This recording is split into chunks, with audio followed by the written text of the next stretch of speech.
Qızıl hasilatı Böyük Britaniyanın Azərbaycanda qızıl, gümüş və mis hasilatı ilə məşğul olan Anglo Asian Mining şirkəti tərəfindən həyata keçirilir. Hazırda hasilat 4-cü zonada aparılır. Şirkət gündəlik təxminən 2000 ton filiz çıxarmağı planlaşdırır. Hasilat həcmlərinin tədricən artırılmasından sonra yataqda hasilat ayda 50-60 min ton filizə çatacaq. Bildirilib ki, 54 min tondan çox mis və 255 min unsiya qızıl ehtiyatları ilə Gilar orta səviyyəli mis istehsalına keçid şirkətin strategiyasında mühüm rol oynayacaq. Ümumiyyətlə Gilar yatağında ilk filizin hasilatı cari ilin mart ayında başlayıb.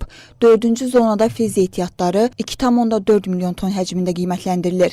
Filizdə misin miqdarı 1,47%, qızılın miqdarı isə 1 tonda 1,78 qram təşkil edir. Ümumilikdə 2025-ci ildə şirkət yataqdan təxminən 400 min ton filiz hasil etməyi nəzərdə tutur. Gilar yatağından qızıl hasilatının 50 min, 60 min tona qədər artırılması təbii ki, ölkənin həm qızıl hasilatına, həm qızıl ixracatı rəqəmlərinə müsbət təsir göstərəcək. Burada nəzərə alsaq ki, 1 ton qızıl 32.574 unsiyadır.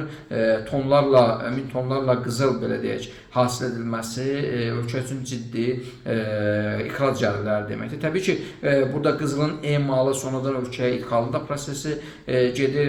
Bu qeyd edilmiş qiymətin içərisində xərclər, əhəmiyyətli xərclər mövcuddur. Qeyd eləyək ki, strateji inkişaf planına əsasən şirkət 2029-cu ilə qədər orta səviyyəli çox profilli mis və qızıl istehsalçısına çevrilməyi planlaşdırır. Həmin vaxta qədər mis şirkətin əsas məhsulu olacaq və hasilat təxminən 50-55 min ton həcmində proqnozlaşdırılır. Anglo Asian Mining şirkəti bu artıma 2025-2029-cu illərdə Zəfər, Gilar, Xarxar və Qaradağ yataqlarında 4 yeni mədənin istismara verilməsi hesabına nail olmaq niyyətindədir.